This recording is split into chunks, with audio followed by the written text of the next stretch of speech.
Bravo déjà pour cette nouvelle trilogie qu'on s'est réjoui de lire. Pour tous les gens qui ne te connaissent pas,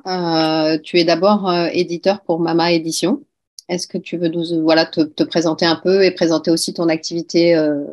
d'éditeur? J'ai cofondé Mama Édition en 2000 avec Mishka Séligère-Châtelain. C'est donc une maison d'édition qui entame sa 24e année, une maison d'édition 100% indépendante, qui est surtout spécialisée en sciences humaines, bien qu'on ait donc entamé une ouverture à la fiction avec cette nouvelle collection Les Initiatiques dont on va parler ce soir, notamment avec les 2 saisons des 2 trilogies chamanes. On est surtout reconnu dans les domaines du chamanisme, de la naissance, des nouvelles spiritualités, mais également des ouvrages pratiques,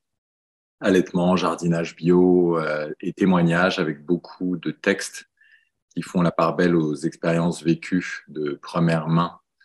aux aventures vécues et aux témoignages donc d'hommes et surtout de femmes. Oui, essentiellement. Et voilà. Et du coup, par rapport à justement au choix éditorial de Mama, il y a beaucoup de chamanisme. Est-ce que tu veux en parler un petit peu maintenant ou est-ce qu'on en parlera plus tard, comme tu veux? Oui, alors c'est surtout venu de rencontres en fait, des hasards de la vie qui sont plus des rendez-vous que des hasards, comme disait le poète,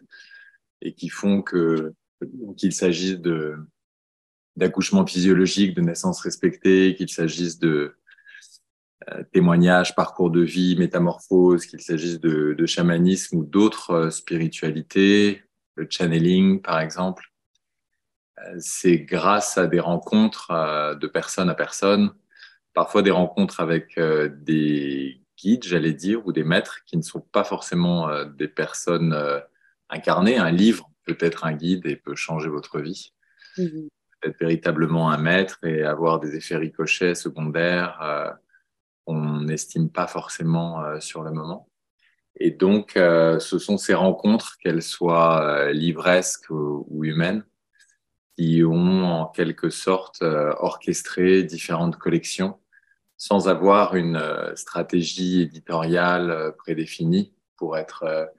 vraiment honnête, il n'y avait pas de choses forcément particulièrement programmées d'avance. C'est la vie et les rencontres qui ont tracé ce chemin-là et comment dire, et à la fois fait qu'il y a effectivement ce mélange entre chamanisme et puis autour de la naissance et autour des plantes globalement. Euh, c'est donc ça? Ouais. Avec un dénominateur commun, on pourrait dire, au-delà des livres pratiques, des témoignages, des récits autobiographiques, des carnets de voyage, que ce soit des voyages géographiques ou des voyages intérieurs, des plantes, que ce soit des plantes pour se nourrir, pour se vêtir, pour se soigner, ou de ce qu'on appelle dans certaines cultures des plantes des dieux ou des entéogènes, que ce soit dans l'accouchement, l'allaitement, la naissance respectée et d'autres sujets encore, peut-être un dénominateur commun autour non seulement d'un bien-être, mais d'un bien-être également spirituel, d'une approche particulière de l'écologie, peut-être plus holistique, et donc d'un fond commun qui touche au spirituel, quel que soit le sujet pratique ou dit ésotérique abordé, bien qu'on ne soit pas spécialement ésotérique, je crois. Mm. Et du coup, par rapport à l'écriture, et que c'est quelque chose que tu avais pratiqué donc avant de créer Mama Édition, puisque tu avais déjà publié, il me semble, des ouvrages. Et J'ai commencé vers l'âge de 20 ans à publier de la poésie notamment, des petits romans initiatiques jeunesse comme Jonathan et le secret des vignes chez Flammarion. Et ensuite, j'ai quitté les études de lettres et arts que je faisais à la Sorbonne, la musicologie, l'ethnomusicologie. J'étais chef de chœur également, je dirigeais des formations musicales et vocales. Beaucoup de musique sacrée, notamment de musique baroque. J'étais aussi baryton, donc plus lyrique, opéra, mais encore là, de la musique sacrée. Et j'ai quitté tout ça pour me consacrer petit à petit à l'édition. Ouais. Et alors, du coup, cette première trilogie donc, qui est sortie l'année dernière, la trilogie mongole, elle t'est arrivée de quelle manière? Alors, au risque de me répéter auprès de certains des auditeurs de Vertical Project, que je salue en même temps ici, euh, j'aurais aussi là l'honnêteté et l'humilité de dire que ça m'est tombé dessus. Et c'est quelque chose que je n'avais pas vraiment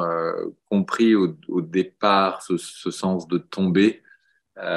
Et donc, au risque de me répéter, cette chose qui vous tombe dessus, cette petite voix que vous entendez, ces images, ces sons, ces surimpressions à notre réalité. Dans ce tomber-là qui vous tombe dessus, il y a un petit peu aussi le tomber des nues, parce que ça vous prend par surprise. Il y a aussi un peu le côté de tomber amoureux, parce que tout d'un coup, il n'y a plus que ça qui existe et vous êtes transporté, missionné, bouleversé. Et il y a aussi un peu le tomber dans les pommes, parce que ça vous met à la lisière entre le visible et l'invisible, un pied ici, un pied ailleurs. Et vous commencez à faire en quelque sorte des allers-retours sans pour autant perdre l'ancrage, l'enracinement, le positionnement ici dans une réalité qui est stable puisque vous écrivez et qu'il faut tenir son stylo, saisir du texte sur l'ordinateur, suivre un rythme et un certain flow. Donc, on est complètement présent, mais sans pour autant qu'il y ait de distorsion dans cette réalité-ci. Quand quelque chose comme ça vous tombe dessus, ce qui, moi, en tout cas, a été le cas, je me suis réveillé un matin et alors que je buvais un premier café, en étant en train de regarder l'aube avant même l'aurore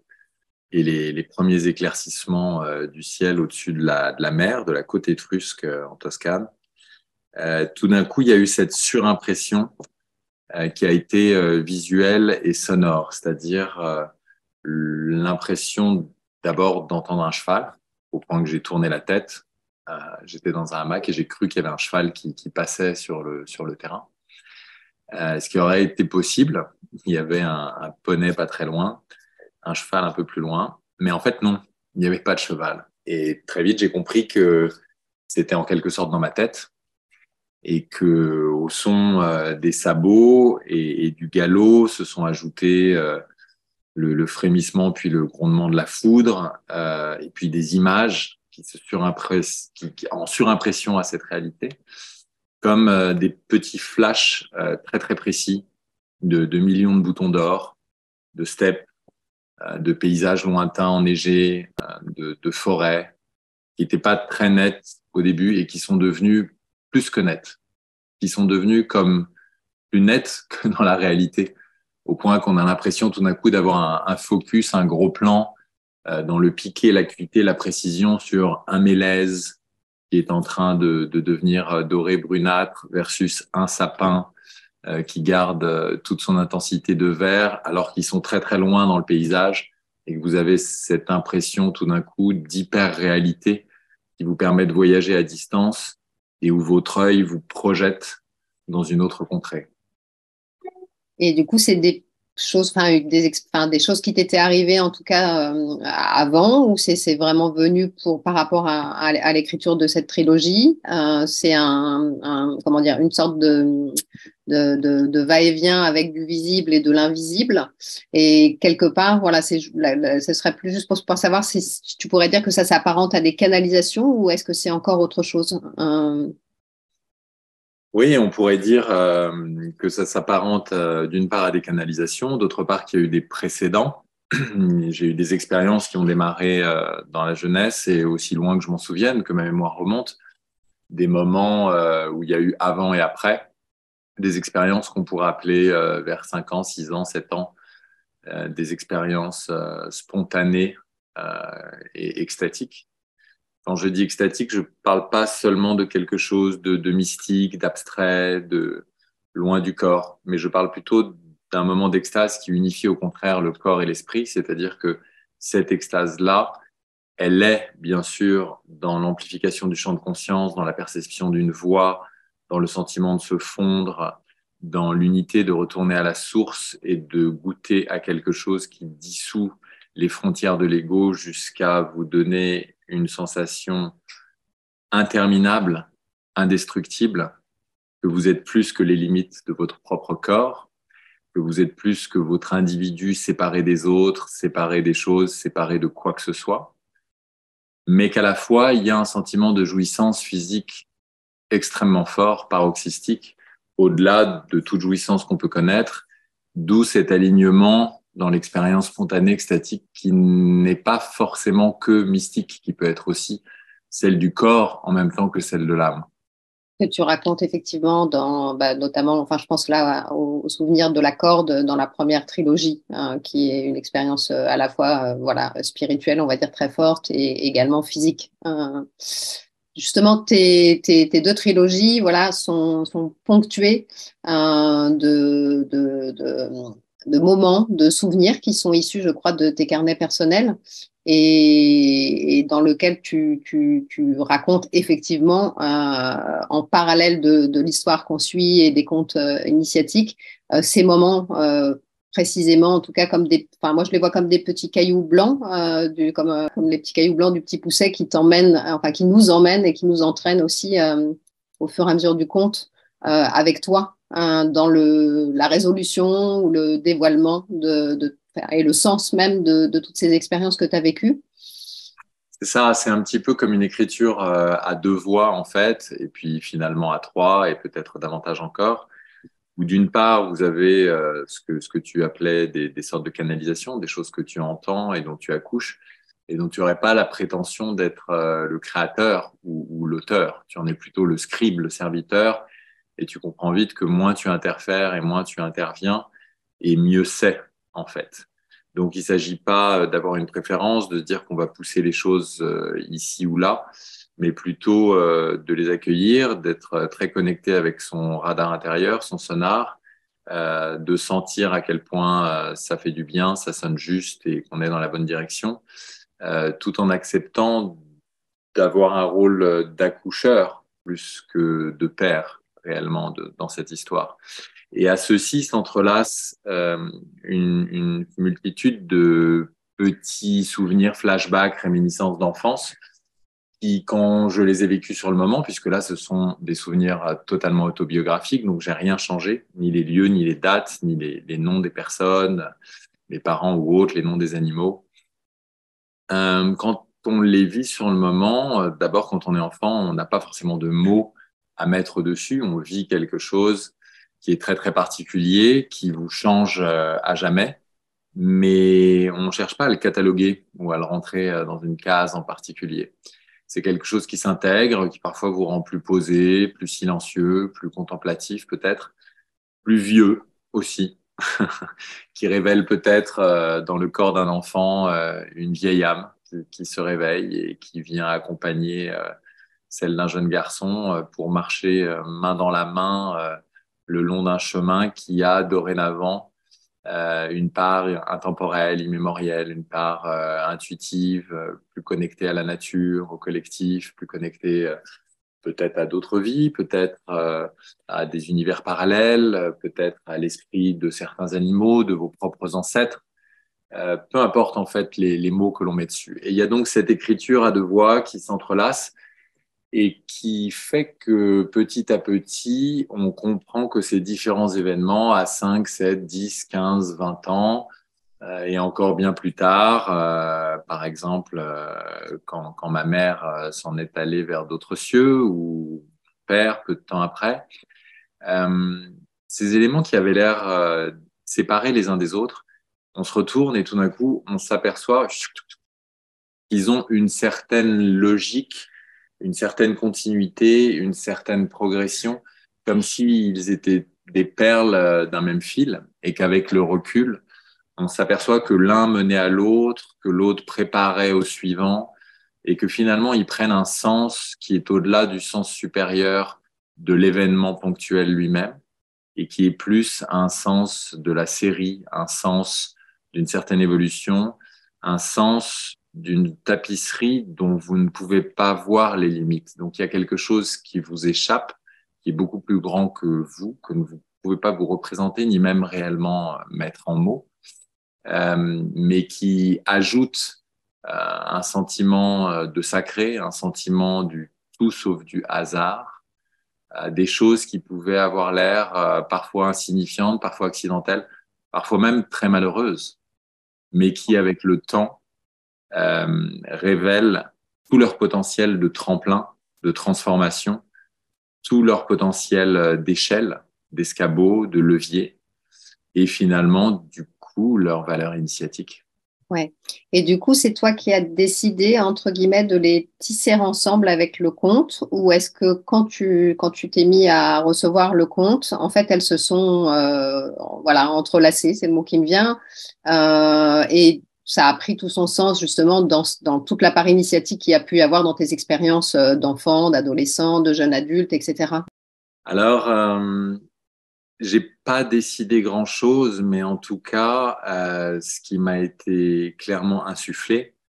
c'était que, outre ce conte, qui est un conte bien sûr, mais qui à la fois, dans la première saison de l'aventure mongole, les 3 premiers tomes se passent principalement en Mongolie aujourd'hui. Dans la deuxième saison, l'aventure amérindienne se passe principalement en Arizona aujourd'hui.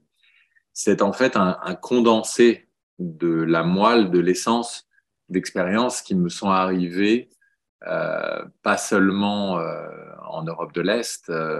pas seulement en Amérique, mais également parfois en Russie, au Sri Lanka, en Thaïlande, au Maroc, dans différentes régions, différents continents, en Australie, en Afrique noire, etc. Et en fait, c'est la moelle de tout ça qui est rassemblée, d'où la forme de conte et d'adaptation, pour en livrer, en transmettre quelque chose dans une forme beaucoup plus simple que des dizaines de livres que j'ai publiés comme éditeur, qui relèvent plus de la science humaine, du carnet, plus horodaté, sourcé, documentaire, etc. Là, l'idée n'était pas tellement d'écrire des textes des volumes de 2000-3000 pages qui suivent une trame chronologique sur 30 ans, mais de rassembler ces 30 ans dans ce qui fait pour moi, avec le recul, le plus sens et de les livrer de la façon la plus simple, clarifiée et ouverte, au-delà des religions, au-delà des expériences, des rituels, au-delà des croyances de telle ou telle pratique de guérisseurs, de sages-femmes, de rebouteux de nos campagnes, de barreurs de feu de nos régions, de France, d'Europe, et d'en extraire aussi le dénominateur commun, une fois qu'avec le recul de ces dizaines d'années, on s'aperçoit qu'il y a un certain moment où, au-delà des mots, des formes, ces différentes personnes qui travaillent pour leur communauté, pour guérir le corps, pour apaiser l'esprit, pour intercéder auprès d'autres puissances, pour faire bouger les lignes à un moment critique, quand quelqu'un a un accident, quand un enfant lors d'un accouchement se présente par le siège, quand une communauté semble frappée de quelque chose d'indésirable, ou quand au contraire on souhaite optimiser la bonne fortune, on souhaite attirer différents facteurs positifs, récoltes abondantes ou autres circonstances, l'impression que ces différents voyageurs d'entre les mondes, on les nomme guérisseurs, chamans, sages-femmes, bouteux, barreurs de feu, comme on disait, et bien d'autres encore. Parfois des gens qui ne payent pas de mine, on ne se retournerait pas sur eux, ils n'ont l'air de rien, ils ont parfois l'air d'être les personnes les plus simples de leur tribu, les plus modestes de leur village, et pourtant, ce sont eux qui ont une véritable connaissance. Pas seulement un savoir, mais une connaissance qui leur a permis de voir ce qui va rimer avec savoir, ce qui va rimer avec pouvoir, et le pouvoir de faire du bien et de faire bouger les lignes quand, notamment, urgence il y a. Euh, donc, ce dénominateur commun, à la fin, c'est une sorte de source. On s'aperçoit avec le recul qu'au-delà des continents et des époques, certaines de ces personnes semblent puiser à une source commune, au-delà de nos météos et de nos géographies, et que cette source commune est particulièrement liée, en fait, euh, à une forme de lumière bienfaisante, qu'on parle de certaines énergies de guérison, que ce soit pour apaiser le corps ou l'esprit, pour ne pas dire d'amour, en fait, osons le dire. Et si on commence à parler de cela, on résonne avec certaines vibrations, on a soi-même certaines sensations, on s'ouvre, on écrit peut-être un petit peu moins avec l'intellect et le cerveau gauche, peut-être un peu plus avec l'intuition, le cœur, peut-être dans des formes plus rythmées ou musicales ou poétiques, où la métaphore joue son rôle pour transmettre entre les lignes des choses que la trame chronologique linéaire verbale ne pourrait pas encapsuler dans 26 lettres. Donc on joue là sur d'autres formes d'écriture qui peuvent emprunter à la poésie, à la musique, à différentes images qui semblent impossibles pour un esprit rationnel cartésien ou dans cette réalité-ci, et qui pourtant sont des réalités dans d'autres sphères de notre psyché, où ce qui est ici improbable devient néanmoins quelque chose que l'on peut contempler et que donc on se doit d'accepter de ses yeux vus. Et cette ouverture à plus que soi, cette ouverture à une forme de source, de lumière, d'énergie de guérison, d'amour, etc., vous ouvre le cœur. Quand vous êtes dans cet état et que vous écrivez, moi, ce qui m'a été clairement dit, c'est qu'il fallait que j'aille plus loin et que je me livre moi-même. C'est-à-dire que non plus seulement ces voyages géographiques et intérieurs qui ont démarré avec la musicologie et l'ethnomusicologie, on a enregistré des musiques de trance dans différentes régions du monde, ce qui évidemment rapproche de certains rituels, cérémonies, de certains guérisseurs, certains types de chamanisme ou autres. Que finalement, il fallait aussi s'adresser aux lectrices et aux lecteurs que je ne connais pas, ou pour la plupart, je ne les rencontrerai jamais, comme si ils étaient assis à côté de moi, dans le même hamac. Et donc, ça demande étonnamment une mise à nu qui est relativement totale, c'est-à-dire qu'on s'aperçoit que on va pas passer sous silence ceci ou cela, on va pas escamoter tel trauma, on va pas enjoliver telle chose ou garder pour soi telle émotion, telle expérience. On est appelé à livrer tout ça comme si on parlait vraiment à sa meilleure amie, à son meilleur ami, et qu'il était juste à côté de vous, dans cette proximité, dans cette intimité qui fait qu'on peut se permettre du coup de coucher sur le papier des choses que dans la vie, on aurait tendance à chuchoter, à murmurer vraiment dans un espace de confidentialité. D'où cette écriture à deux voix qui a entrelacé, comme tu le disais, ces souvenirs d'enfance, parfois extatiques, parfois douloureux, de façon à ouvrir et à ce que cette ouverture personnelle, autobiographique, vécue, résonne avec cette ouverture de ce qui est au fond de ces 30 années rassemblées en un conte. C'est important, ouais, dans ce que tu dis, il y a effectivement dans la ligne directrice, je dirais, de choix des livres de Mama Édition, il y a vraiment cette volonté de livrer des livres qui voilà, sont faits avec, enfin, sont écrits avec sincérité, dans une sorte d'abandon et de vérité qui n'est pas toujours présente dans d'autres livres, Et c'est ce qui ressort dans ce que tu dis,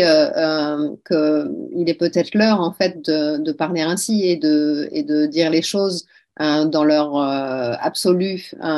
vérité sans les déguiser, parce que à un moment donné, cette transmission-là nous permet de vérifier en fait l'universalité de ce qu'on vit, quoi. Et à travers le conte et l'initiation, qu'elle soit dans la tradition mongole ou dans la tradition amérindienne, on se rend bien compte effectivement que voilà, il y a dans l'initiation, il y a toutes ces épreuves, toutes ces hauts et ces bas, comme il peut y avoir finalement dans une vie humaine. Et je trouve que c'est ça qui ressort effectivement bien dans tes livres. Par rapport aux différentes trilogies, bon, j'étais amusée parce que je me suis dit que certainement qu'il y aurait encore dans une autre tradition une trilogie suivante. Et je me suis amusée à me demander s'il y avait, ça m'a fait penser au chakra en fait, et je me suis demandé s'il y avait une tradition et quelque part qui correspondrait peut-être à un chakra, ou en tout cas à une tonalité, à une couleur. J'ai effectivement eu l'impression que tu faisais un morceau de musique et que en fait une trilogie pouvait être une note et que quand ce serait terminé, tu aurais peut-être retracé l'ensemble d'une musique qui est la musique humaine. Donc voilà, il y a beaucoup de choses telles que celle-ci, beaucoup de réflexions que je me suis posées, que j'aurais à cœur de, voilà, de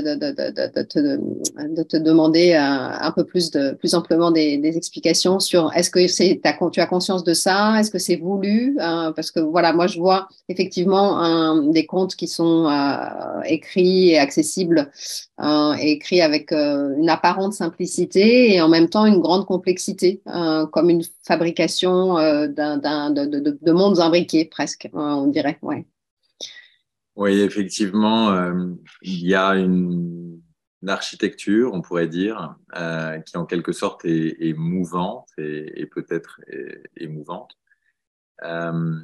qui, au-delà d'être entre les deux dimensions du récit autobiographique vécu, qui lui-même est entrelacé avec une histoire d'amour, qui mène le narrateur à travers non seulement la quête spirituelle, mais aussi l'aventure amoureuse, à dépasser, se dépasser, etc. Qui peut Euh, d'ailleurs être une parabole de la recherche, voilà, comment dire, du divin, en fait, la quête de l'aimer, ça parfois, enfin, dans le Cantique des Cantiques, par exemple, c'est le cas. Donc, c'est vrai il y a aussi ça dans une couche encore supérieure. oui, et puis il y a différents domaines en fait dont on ne comprend pas forcément tout de suite qu'ils sont imbriqués les uns dans les autres. Euh, Quand on passe du temps, par exemple, dans le chamanisme sibérien ou auprès de femmes et d'hommes médecine amérindiens, euh, on peut, dans un premier temps, surtout voir ce qui les distingue, ce qui est très, très différent comme couleur locale, comme rituel, comme croyance, comme symbole, comme pratique, comme, j'allais dire, protocole, cartographie, etc. Et puis avec le temps, on voit de plus en plus ce qui les rassemble, en fait. Dans ce qui, au-delà de la forme, atteste, comme on le disait tout à l'heure, d'un voyage vers une source commune qui peut rejaillir sous bien des formes, musique, peinture, des choses très, très, très archaïques ou au contraire des choses extrêmement sophistiquées, des choses parfois très intenses qui, de l'extérieur, peuvent paraître avoir une forme de violence, de dangerosité, d'archaïsme, encore une fois, de choses qui vous mettent vraiment à l'épreuve, qui vous poussent à bout, mais parce qu'il y a un sens à ces histoires-là de petites morts et de renaissance, dans le fait de surmonter ses peurs, dans le fait de ne plus avoir peur peut-être de mourir de la même façon, de faire une expérience où on s'aperçoit que son âme n'est pas limitée à son corps et où donc on a repoussé d'autant toutes sortes de craintes ou de choses qui ont été programmées, qui sont liées à l'éducation, qui sont liées à certaines formes de conditionnement. Donc oui, ça prend sens petit à petit et des pièces d'un puzzle qui paraissaient éloignées s'emboîtent parfaitement les unes dans les autres. Ce qui prend sens aussi, c'est les apparents interdits qu'il peut y avoir, par exemple, dans une aventure amoureuse à laquelle on n'a pas le droit de se livrer parce que, de par tel et tel code de la tribu, de par telle personne qui en fait est déjà promise à un autre, etc., c'est en théorie impossible. Et puis là, comme dans certaines épreuves initiatiques,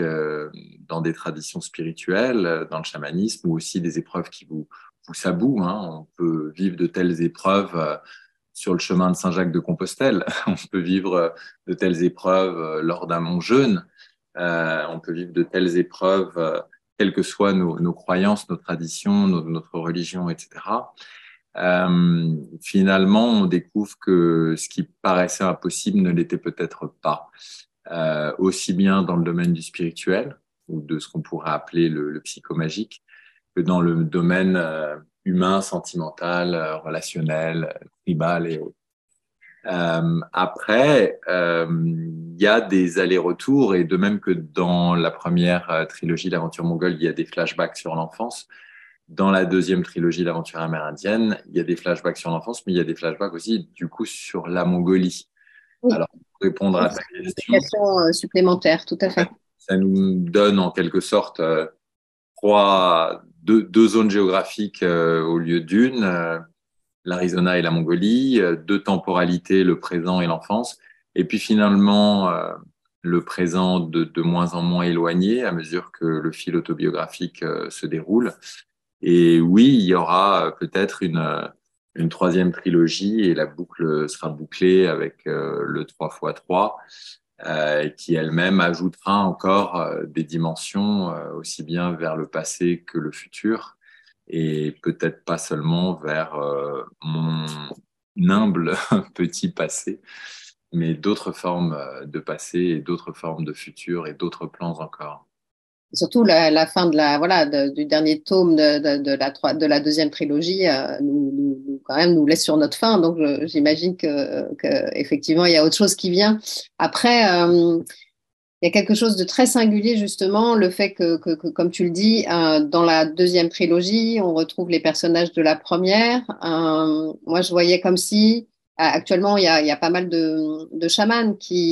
avant, qui restaient plutôt effectivement dans leur communauté. Et puis, depuis un certain temps, on s'aperçoit que les chamans voyagent et que parfois ils se rencontrent entre chamans de traditions différentes et qu'il y a quelque chose qui est en train de se tisser à un moment un peu singulier de notre histoire humaine, là, qu'on est tous en train de traverser. Et voilà, et je me disais que peut-être c'était voilà, comme un tricot que tu faisais et que à force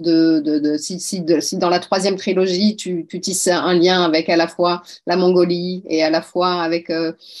les Amérindiens dans une autre tradition, peut-être qu'à un moment donné, à ta manière, il y a une façon dans l'invisible de tisser des liens entre toutes ces traditions pour justement arriver à ce côté, à cette unité et peut-être à ce qui est en train de se produire actuellement de rassemblement dans une apparente division. Oui, et puis bien sûr, et au-delà des rapprochements transversaux, par exemple du dialogue qui se fortifie entre l'Orient et l'Occident, entre, on pourrait dire, le tigre et le jaguar pour certaines traditions. Au-delà de ça, dans le monde spirituel, on accède aussi à une intemporalité ou un éternel présent qui fait que l'on connecte pas seulement de façon latérale avec différentes cultures et leurs fonds communs, mais aussi de façon, j'allais dire, plus verticale et plus en profondeur, avec d'autres couches du temps, avec quelque chose qui peut paraître relever de l'Antiquité, mais qui en fait est bien présent, peut-être plus vivant que jamais dans une autre couche de notre psyché,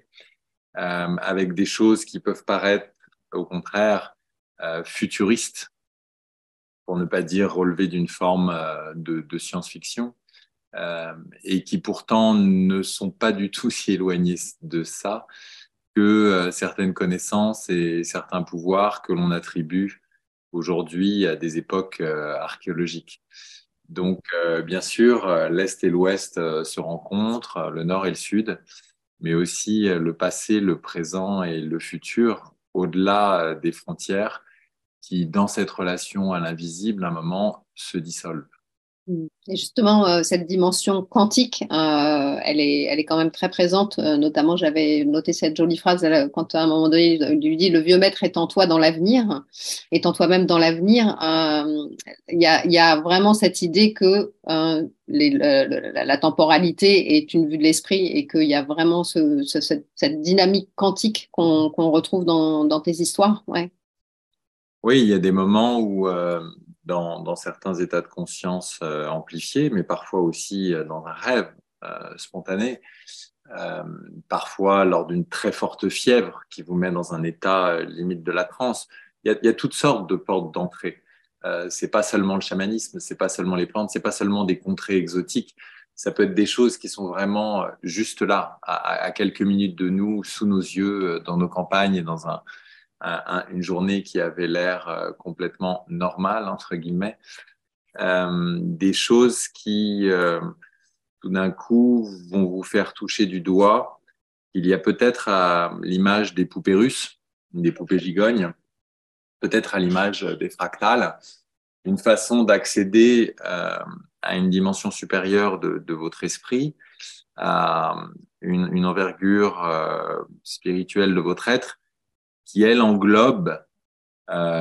disons, votre supramoi, plus votre âme que votre esprit, en tout cas, plus quelque chose qui relève de l'intemporel que de l'ego individualisé aujourd'hui, ici, maintenant, et que cette dimension de vous-même, elle peut être tellement vaste que la première fois que vous la rencontrez, vous l'identifiez pas avec vous-même. Ça peut paraître géant, ça peut paraître extrêmement vieux,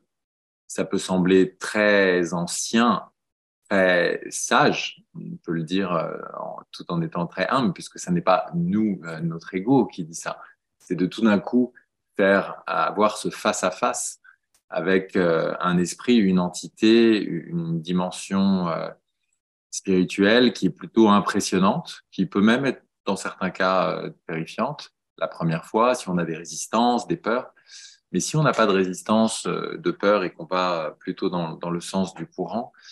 ce qui est frappant, c'est à quel point cette ampleur, cette autorité, cette connaissance, cette fermeté est à la fois extrêmement douce, extrêmement bienveillante, extrêmement accompagnante. Donc, quand on rencontre un guide ou une voix de ce type-là,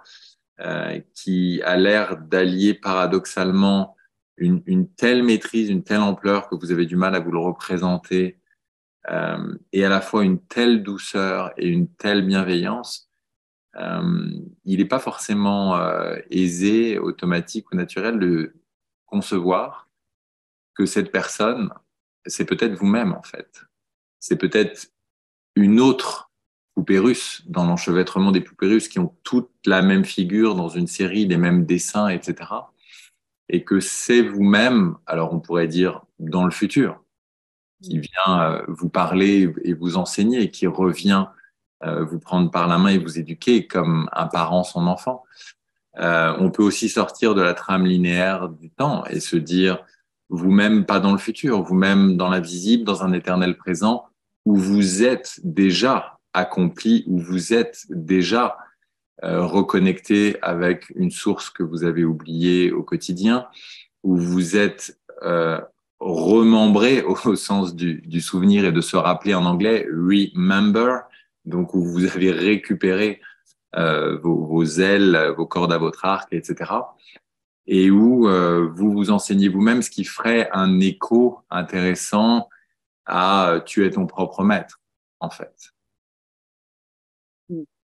Et justement, au travers des histoires de tes deux trilogies, il y a quand même cette idée, effectivement, hein, que parfois on peut être effrayé par sa propre puissance. Hein, enfin, dans la façon de pouvoir être confronté à elle et de réaliser que on peut la récupérer. Hein, ça fait partie du chemin initiatique. Et justement, dans cette volonté, parce que bah, du coup, enfin, tes deux trilogies s'adressent au départ à des gens qui vont rentrer, entre guillemets, dans la lecture du chamanisme. En tout cas, enfin, t'as pensé à des lecteurs moins aguerris et un peu plus jeunes aussi quand t'as décidé de développer ces romans. En fait, en écrivant ces contes initiatiques, il y a eu une drôle de double sensation qui était que d'un côté, euh, j'avais le pressentiment qu'entre les lignes euh, se distillaient certaines transmissions qui, en sous-couche ou en deuxième lecture ou par une perception un petit peu moins verbale, allaient nourrir quelque chose, y compris chez des gens qui ont une certaine expérience, en fait. Que ce soit une expérience au sens de l'érudition et de l'expérience de terrain ou que ce soit une expérience personnelle au sens de cycle de transformation, d'épreuves de métamorphose, etc. Mais à la fois dans la forme, très très souvent, j'avais cette image d'une vieille grand-mère en fait, de la mère adoptive, la mère spirituelle du narrateur, Janat en Mongolie, qui au début est sa grand-mère adoptive et qui se révèle être non seulement la doyenne de la tribu, mais sa chamane et sa mère spirituelle,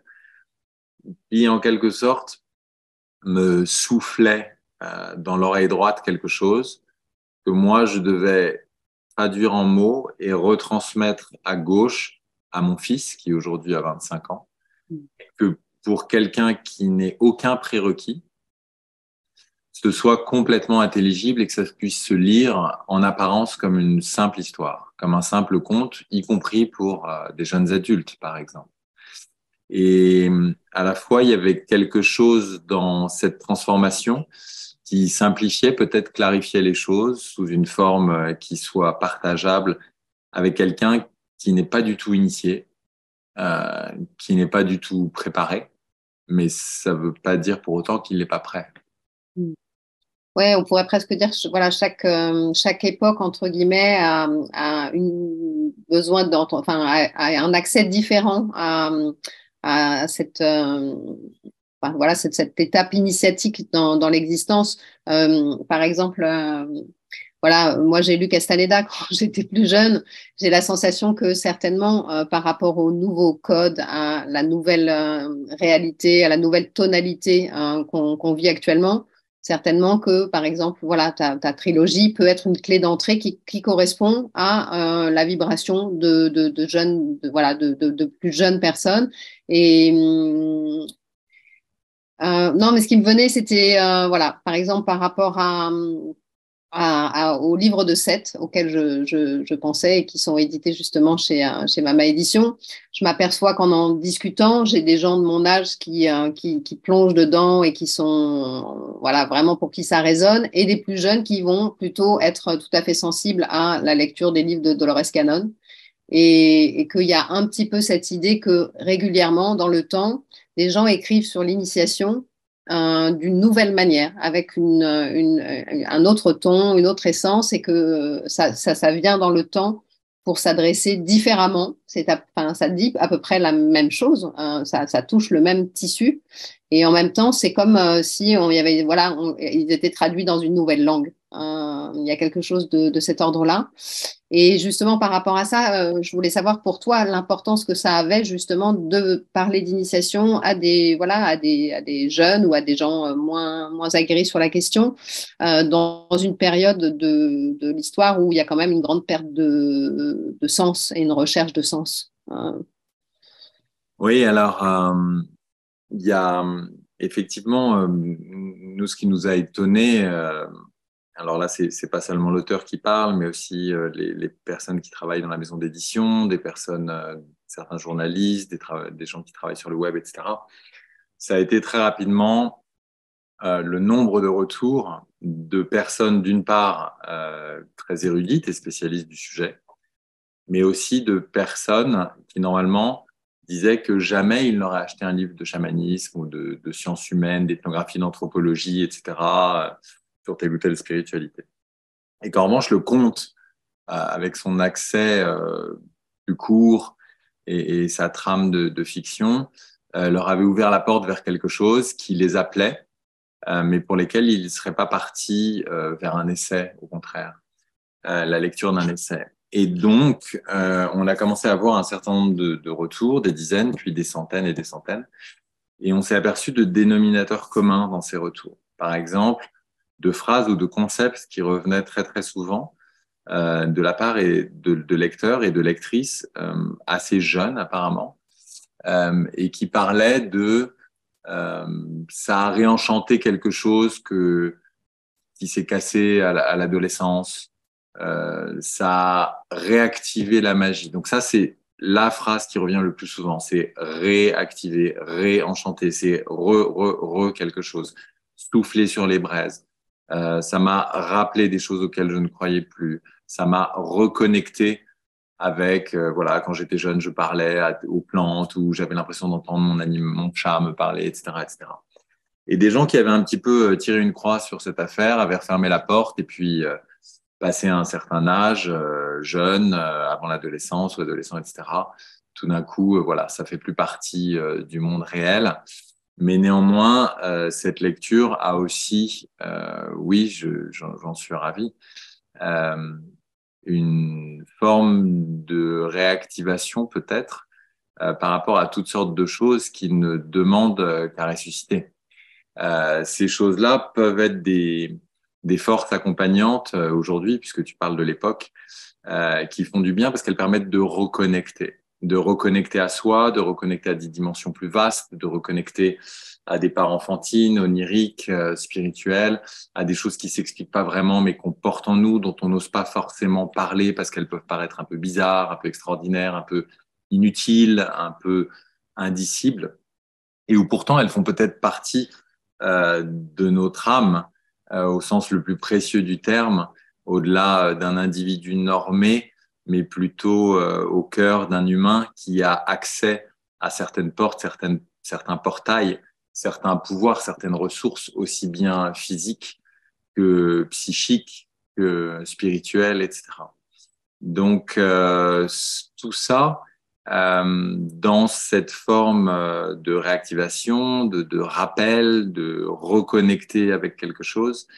on s'est aperçu qu'après la publication du tome 2, du tome 3 et puis du tome 4, c'est-à-dire que chemin faisant, des lectrices et des lecteurs revenaient et disaient, pour employer ton terme d'initiation, à toute proportion gardée, disait que alors que ce ne sont pas du tout des gens qui iraient à l'autre bout de la planète faire des diètes, des rituels, des ceci, des cela, euh,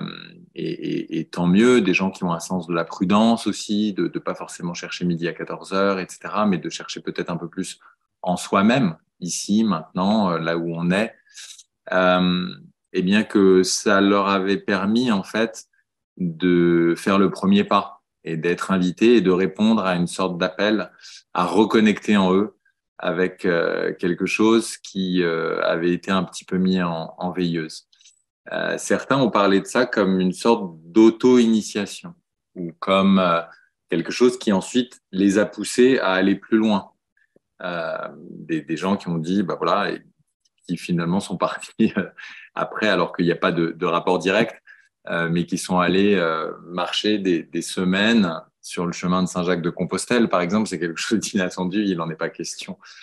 dans ces contes, mais comme quoi il y a un cause à conséquence vers un chemin qui peut être physique, géographique, mais qui peut être aussi spirituel, et une recherche de soi, et qui n'est pas forcément un chemin qui va mener en Mongolie, en Arizona, en Amazonie ou en Sibérie, mais qui peut avoir lieu ici en France, qui peut même avoir lieu assis en faisant de la méditation ou avant de s'endormir, en plaçant une intention avant de voyager vers d'autres mondes. Justement, c'est très juste ce que tu dis, et il y a aussi cet engouement grandissant et cette mode entre guillemets du chamanisme. Est-ce que voilà, enfin, j'aimerais avoir ton avis là-dessus parce que c'est vrai que en parallèle de toutes ces publications intéressantes et de cet intérêt grandissant, il y a aussi l'idée que le chamanisme est accessible à tout le monde, tout le temps, en ayant fait une petite retraite, on devient chaman, etc. Et voilà, il y a quand même effectivement à mon avis, des choses à remettre à leur place par rapport à ça. Et quel est ton avis, toi, en fait, sur ce mouvement? Je pense qu'il faut faire très, très, très attention. Euh, on ne sera jamais assez prudent et assez explicite sur le fait de dire que quand on parle de chamanisme et qu'on parle de certains pouvoirs, il faut se rappeler que, comme beaucoup de choses, si ce n'est toutes, le pouvoir est double. Il n'y a pas de jour sans nuit, il n'y a pas de recto sans verso, de pile sans face. Il faut faire très attention parce qu'il y a toutes sortes de graduations dans ces pratiques. Et quand on part occidental, jeune ou moins jeune, avec une certaine naïveté ou une certaine image qui sacralise un peu le chaman, on pense que le chaman est forcément sage, qu'il n'est pas du tout forcément. C'est un amalgame et une confusion qui est très poussée aujourd'hui, peut-être par un opportunisme commercial, une vraie mode du tourisme chamanique, des intérêts, j'allais dire quasiment marketing en fait. Et donc, il faut faire très attention à ça parce que ça peut pousser à transmettre aux gens non pas des livres au sens d'œuvres de l'esprit et de guides qui ont leur part de mise en garde, mais des livres qui sont en fait des produits des livres et qui s'insèrent dans un mouvement qui est une mode plus qu'une ouverture de la conscience ou une quête avec sa part de raison et de prudence. Donc, lire comme on le voit depuis quelques mois, quasiment quelques années dans certains cercles, qu'on va devenir channel en 2 nuits ou chaman en 2 week-ends, etc. Il faut savoir un petit peu de quoi on parle à un moment. C'est-à-dire que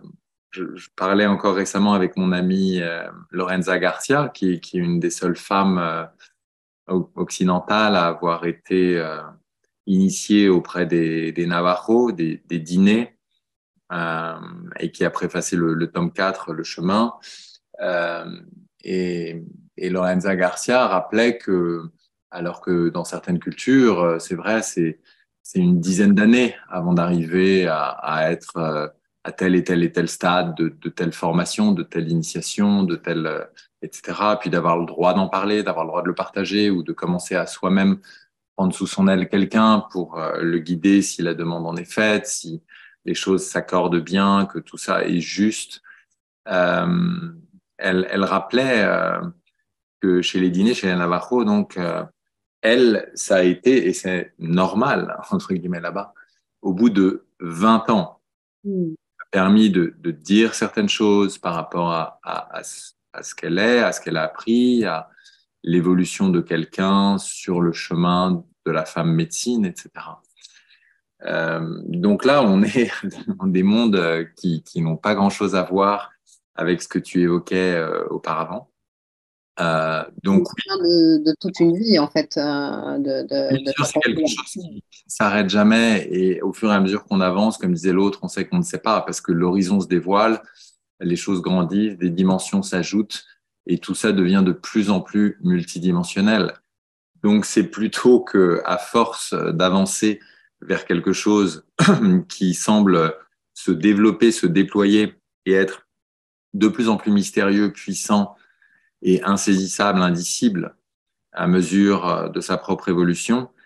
ce que ça demande avant tout, c'est de l'ancrage. Ce que ça demande avant tout, c'est de l'enracinement, de faire un pas à la fois, même quand on a l'impression que ça fait 10, 20, 30 ans qu'on chemine, puisque plus on va accéder à certaines lumières, plus on va côtoyer certaines forces, et plus il va être requis d'être particulièrement stable, de pouvoir les intégrer au quotidien, de pas être déstabilisé par ces forces-là, mais d'être au contraire irrigué, investi, de façon à en retirer plus de bien-être, plus de santé, plus de stabilité, peut-être plus de pouvoir bienveillant, altruiste, plus d'utilité envers sa communauté, ses proches, sa famille, plus de lucidité, que ce soit dans sa vie personnelle, professionnelle, etc. Et donc, ne pas perdre la tête, ne pas se prendre pour qui que ce soit, et rester au contraire constamment avec cette humilité qui vous est rappelée, puisque plus on avance vers ce qui est grand, et plus le grand semble grandir de façon exponentielle, ce qui inversement vous donne l'image de votre petitesse, de toute jeune espèce sur un chemin où on est en fait à la petite école. Est-ce que c'est ce que tu retranscris très bien aussi voilà, dans les contes, parce que notre héros, il se prend à des moments, il est retourné comme une crêpe, quoi. Enfin, je veux dire, il y a toute cette dimension assez difficile que ça renvoie effectivement, auquel ça renvoie, parce qu'effectivement, une initiation n'est pas une partie de rigolade. Il y a une discipline, un alignement à avoir, et tout cet aspect-là est parfois, enfin, je veux dire, voilé ou oublié, comme si enfin, il s'agissait juste de parler avec les esprits, être dans la lumière, et que tout était OK, et que l'ombre ne nous traversait jamais, quoi. Alors, c'est sûr que on est très loin en fait des bisounours avec ces histoires-là. D'une part, ça peut requérir une grande hygiène physique, mais aussi mentale, des formes de discipline, de pratiques quotidiennes, C'est ça. des formes de nettoyage, de prudence, d'intention, d'ascèse, une pratique de la foi, quelle qu'elle soit. Et c'est des choses avec lesquelles on ne badine pas, parce que, comme disait l'autre, on ne badine pas avec l'amour, et on badine encore moins avec le sacré, ce qui en fait peut-être derrière est un peu la même chose. Et donc, il y a là, à la mesure de ces pouvoirs, des responsabilités, des précautions, des positionnements et des postures qui sont capitaux, qui dans certaines situations peuvent même être vitales, d'où le on ne badine pas avec. Donc, il faut faire un petit peu deux poids, deux mesures entre, d'une part, ce qui est présenté aujourd'hui comme quelque chose de prêt à l'emploi et de très facile et de très, etc. C'est une chose et ça peut avoir son utilité pour certains, peut-être, bien sûr. Euh, Néanmoins, il y a quelque chose dans ces traditions, il y a quelque chose dans les connaissances, dans les pouvoirs de la nature, etc., qui semble être comme auto-protégé par rapport à vouloir aller trop vite, aller de façon superficielle, ne pas se préparer, ne pas avoir une intention claire. Euh, et il y a là une forme d'intelligence et d'ampleur qui nous dépasse bien au-delà de ce que les mots pourraient traduire. Je voulais aussi parler vite, rapidement pour terminer, mais voilà, de toute la dimension du féminin, voilà, dans tes contes, enfin, c'est pas si fréquent que ça en fait dans les contes initiatiques chamaniques. Et voilà, il y a à la fois je dirais la quête de la promise, la quête de l'épouse. Dans la deuxième trilogie, j'ai trouvé que on était plus autour du maternel, et y compris du coup de la Pachamama, de la terre-mère. Voilà. Est-ce que tu as envie de nous dire un petit peu quelle volonté il y avait derrière cette place que tu as souhaité donner au féminin? Alors en fait, ça n'est pas seulement la place que je souhaite lui donner. On pourrait dire, au fur et à mesure que j'écris, que par des phénomènes intéressants mais pas planifiés, il y a une part de féminin en moi Oui, euh, bien sûr. qui se déploie et commence à parler davantage et commence à faire passer des messages, euh, comme pour faire entendre sa voix, même si c'est pas la voix de cette incarnation en tant qu'homme aujourd'hui, mais la voix peut-être d'autres couches de mon être, la voix peut-être parfois de mes ancêtres, de ma mère, de ma grand-mère maternelle, etc., de maîtres spirituels, de personnes que j'ai eu la chance, le privilège de côtoyer. Et puis, il y a aussi une forme de livraison de messages qui, petit à petit, tu l'as dit, le féminin monte. Et puis, le féminin monte, pourquoi? Parce que ce chamanisme un peu archétypal, très archaïque, très masculin parfois, et donc très guerrier, très territorial, lié aussi à la chasse,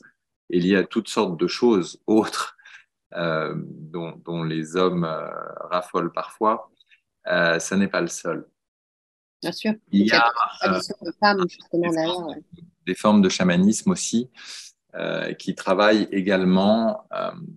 avec le féminin, pour ne pas dire le maternel. On pourrait imaginer que avant même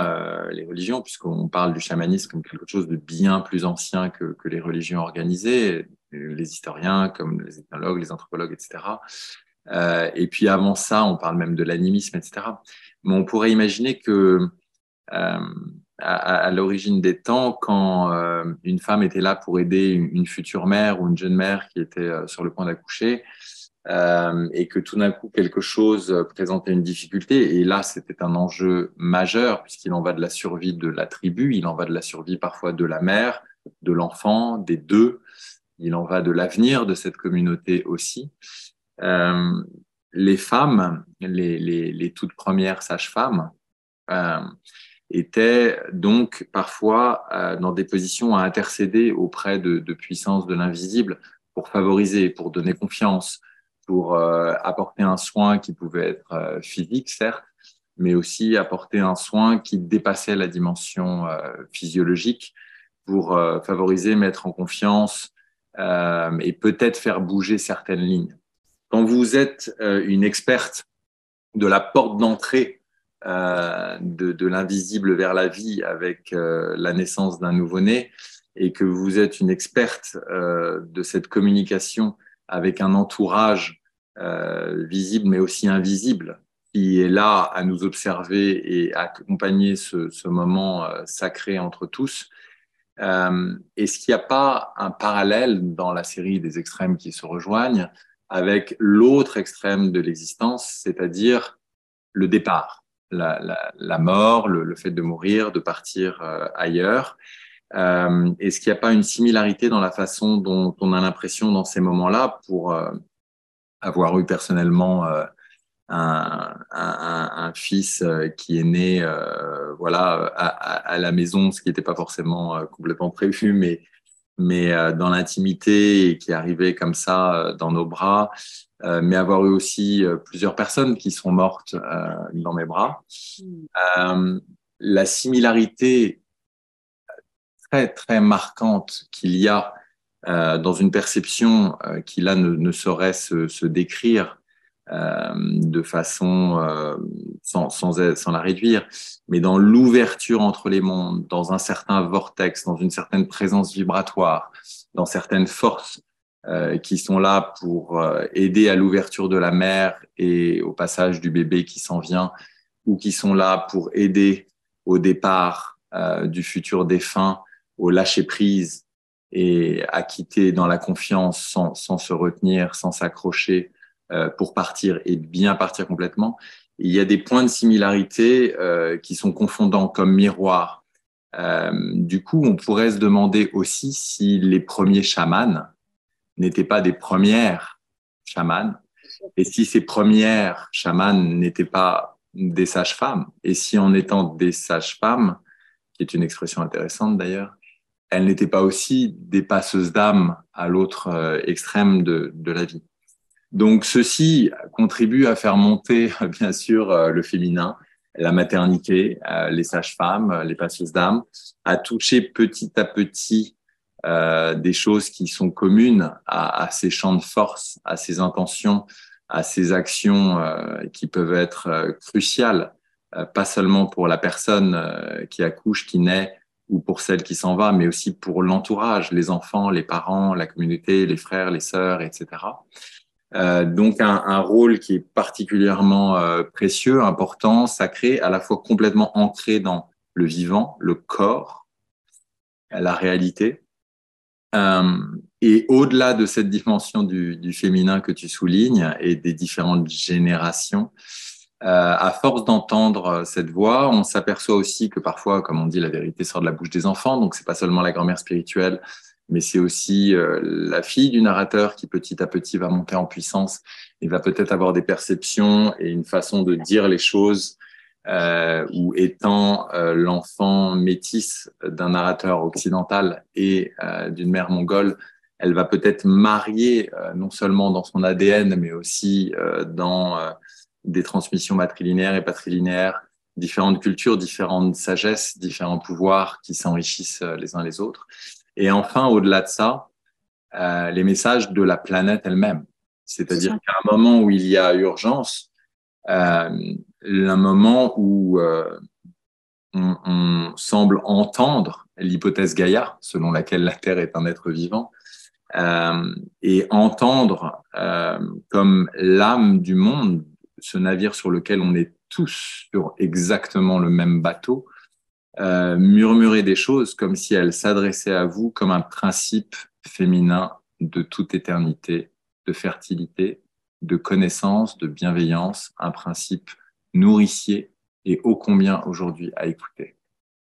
C'est ce que j'ai souhaité souligner en te posant cette entre guillemets fausse question, puisque bien sûr sur le fond, je crois profondément que voilà, les premières chamanes existent depuis très très longtemps, mais là c'était une manière pour toi de leur redonner cette place, et je trouvais que c'était important de le souligner, et aussi dans cet équilibre du masculin et du féminin à l'intérieur de nous. On est toujours dans les matrioshkas, on va dire.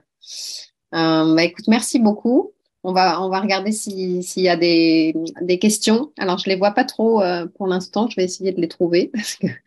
je les ai pas vues apparaître. Ah, voilà, ça y est, au fur et à mesure. Euh,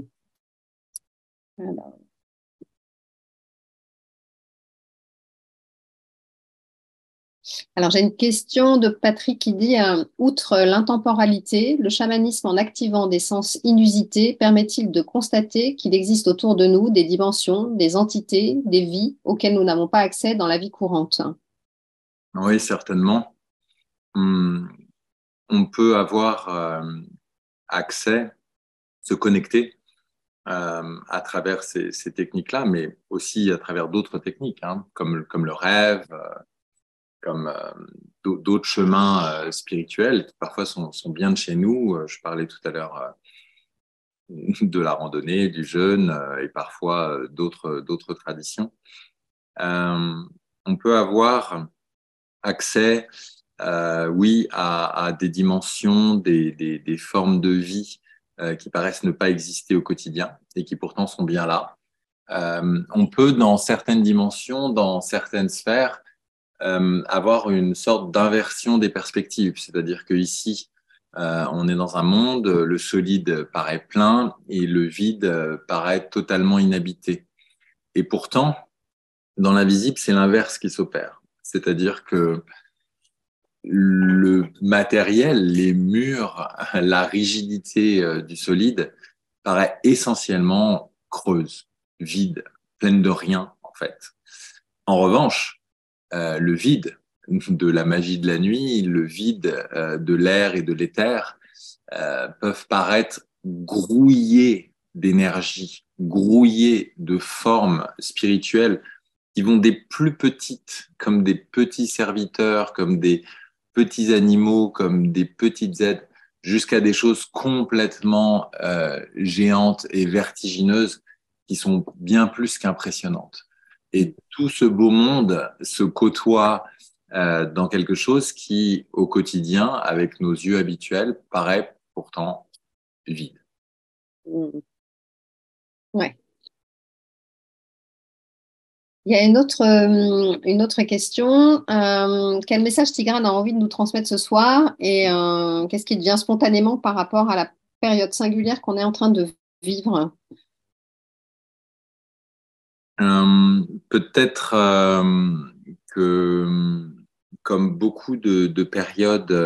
ou beaucoup d'événements, de situations qui, sur le moment, euh, peuvent prendre des allures de mauvais scénarios, de mauvaises séries, voire même de cauchemars sur pattes. Néanmoins, certains des événements, des accidents, des incidents, etc., avec le recul, c'est parce qu'ils ont été là que se sont organisés ou ont été générés dans des formes d'autorégulation à une échelle plus collective, plus planétaire, des mouvements de contrebalancier. On l'a vu avec la contre-culture dans les années 60-70, à un moment où la guerre du Vietnam aussi faisait rage et à d'autres moments de l'histoire humaine,